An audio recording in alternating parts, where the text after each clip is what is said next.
This is bad news.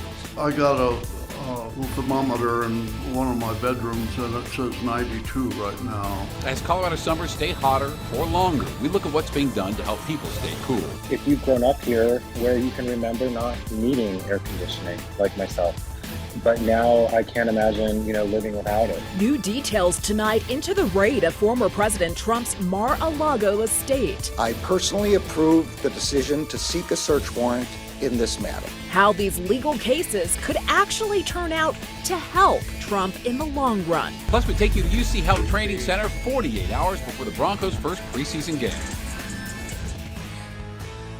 We begin tonight at 5 with that Broncos joint practice, and things got a little feisty between the Broncos and Cowboys ahead of Saturday's game. Thank you for joining us tonight at 5. I'm Jessica Porter. Shannon Ogden, glad you're with us tonight. Let's get right to Denver 7 sports anchor Lionel Bienvenu and our Broncos insider Troy Rank at the UC Training Health Center. Today should make things a little more interesting on Saturday, gentlemen. Yeah, we are just 2 days away from the first preseason game, guys, between the Cowboys and the Broncos. And it was a game-type atmosphere out here today, Troy, as they had a joint practice. It was full of intensity and energy. And, of course, as we see all the time, when two teams get together after pounding each other all training camp, they finally get to hit somebody else, and we had some fights today. Yes, it started with taunting, guys like Kareem Jackson talking to Dak Prescott, but Draymond Jones basically was personally trying to live up to the defense's new nickname, Lionel. That's the dark side. He was talking to Prescott, then he got into it with a lineman pointing to him. There were probably 5 skirmishes that I counted. At one point, Marquise Spencer, a reserve lineman for the Broncos, got pushed down. He got up throwing punches. Yeah. So, yeah, it was animated today. It was intense. Yeah, after practice, we talked to some of the Broncos' defensive players about it. We're men. Every single one of us out here men. Every 11 on 11. And if you're getting your tail handed to you, you're going to feel some type of way about that. So finally good to go against somebody else besides our offense, you know what I mean? And tempers flared a little bit, but that's just the nature of football. Everybody's out there competing and trying to get each other better. So I feel like it was good work, and we're just going to come out on the better side of it. We already talked about it going into practice. This is where blood, sweat, and tears come out. I mean, we work here in the off season. We've been working in training camp. We're not going to just let nobody come in here and funk us. So we compete at the highest level, and sometimes, it turns into a pushing match, and, it can kind of boil over into something a little extra. But I think our guys did a great job of kind of, keeping it at that and not turning it into something a little bit extra. But at the end of the day, I think we got some great work. Yeah, most players and coaches said, hey, look, fights in training camp, part of the deal, always happens. But we also saw something good happen out here in red zone. Russell Wilson and the offense, Troy, looks like they're coming along just as they should. Yeah, it was like Wilson was like Oprah. You handing out cars. He was handing out touchdowns. Cortland Sutton got one. Albert Oberwebenham got one. Jerry Jeudy got one. Kendall Hinton got one. It was clearly the best day for Russell Wilson. The offense is starting to gain traction right at the right time, about a month before the season opener, Lionel. All right, we will hear from Russell Wilson coming up at 6 o'clock. So until then, let's go back to you in the studio. Oh, it's on for Saturday. Thank you, guys. Well, earlier today, the Broncos named NFL executive Damani Leach as the team's new president. Leach adds to the diversity of the Broncos front office. He has 25 years experience as a sports executive at the collegiate and professional levels and spent the last 3 years as CEO of NFL International. Another scorcher out there today on the Front Range. Our temperatures will only get hotter as we head into the weekend, and we set a new record high at DIA. And tonight we have team coverage. Bayan Wang is looking at the future of more AC units in Colorado. We're going to start with our chief meteorologist, Mike Nelson, and these hot temps. Mike?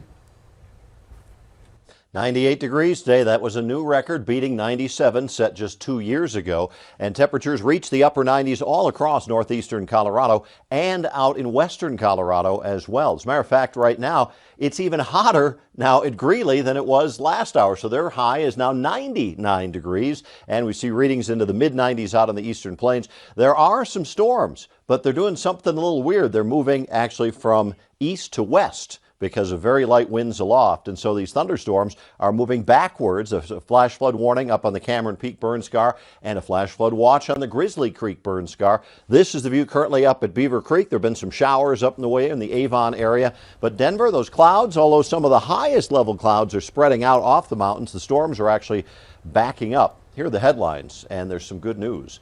Still really hot for a couple of days, but we're going to see a cooler and wetter pattern begin early next week, which could bring substantial rainfall and a big drop in temperatures. I'll have your full 7-day coming up in about 15 minutes. Finally, some relief. Thank you, Mike. And there was once a time in Colorado where you could get away with not having air conditioning. Now, those times, it seems, have passed, and it might be time for significant upgrades to combat these rising summer temperatures. Denver 7's Bayan Wang joins us live in Denver. Bayan, you spoke to residents of an apartment complex that have no AC at all.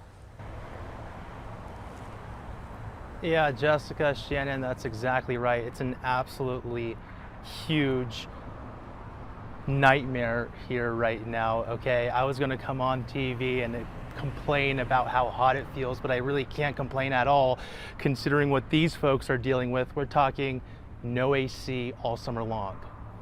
The frustrations have been running very high. As high as Thursday's temperatures. I got a little thermometer in one of my bedrooms, and it says 92 right now. Summer at the Norseman condominiums in Denver has probably been the most unbearable one yet for residents. They say the AC in the building has been broken all season long. I'm recovering from a stroke and just not feeling well, and the heat doesn't help. RoCal took on management in July. They say supply chain issues won't allow them to fix the AC until September. Just in time for the snow. By then we'll need heat. Hope that's working. While these residents exercise their patience, the reality is some have it worse. According to a recent city report, approximately 30% of Denver homes do not have air conditioning, which is especially critical as the region's average temperature rises. Yet, current city building codes do not require residential AC units, and landlords aren't obligated to install them. But some experts, like Healthier Colorado's Kyle Piccola, says times are changing.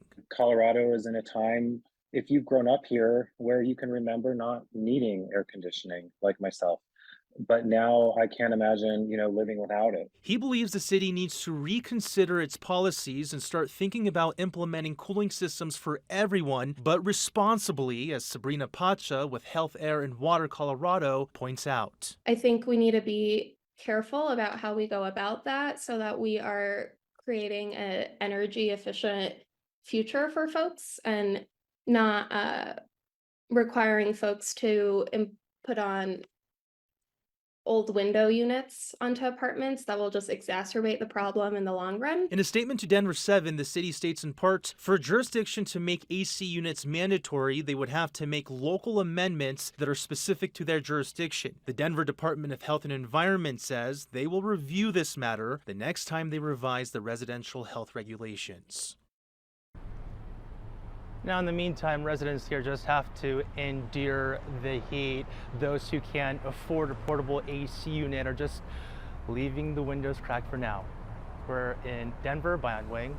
Back to you guys. All right, Bayan, thank you very much. And while air conditioning is a quick relief from this heat, our continued dependence on it could create bigger, longer problems. Climate change has caused it to get warmer.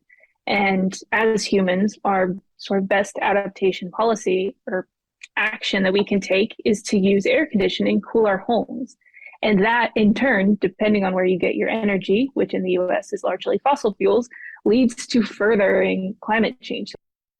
According to a recent study from Penn State, U.S. demand for air conditioning will rise between 8 and 13% if the Earth's temperature increases by 1.5 to 2 degrees Celsius. Now, some states would see a greater impact than others. Here in Colorado, a 2-degree temperature rise translates to an increase of 6.3 kilowatt hours per household. A new report from the journal Nature Communications, Earth and Environment shows the impact of climate change on the world's Arctic region. Researchers looked at a heat-trapping emission from the burning of fossil fuels, and they found temperatures at the North Pole rose 4 times as much as anywhere else in the world. Researchers looked at trends between 1979 and 2021. U.S. Attorney General Merrick Garland says the government has filed a motion to unseal the warrant authorizing Monday's FBI raid of former President Trump's Mar-a-Lago residence. Today, Garland addressed the raid for the first time, saying he personally approved the search. Garland said he requested the warrant be unsealed because Trump and his lawyers have publicly confirmed the search and because of the public's interest in this case. Now, Trump and other Republicans are capitalizing on this, fundraising off the raid and off Trump's other legal troubles. Well, the man who tried to break into the FBI office in Cincinnati wearing body armor and was armed has been killed. Now, he led police on a chase, shot at officers following him. That was this morning. And then around 4:30 our time, a standoff ended. The man was killed. The FBI says it's looking into whether the man has ties to the January 6th attack. Elijah McClain's death put the powerful drug ketamine under a microscope. Now Aurora Fire wants to use an alternative drug for agitated encounters. We look into its effectiveness. Plus, thousands of Colorado students cannot afford school lunch. I definitely know what it feels like to face that food insecurity. A new ballot initiative wants to end that insecurity and help kids succeed along the way. If we start to put obstacles in the way for kids just to access food, then we're hurting them on so many more levels.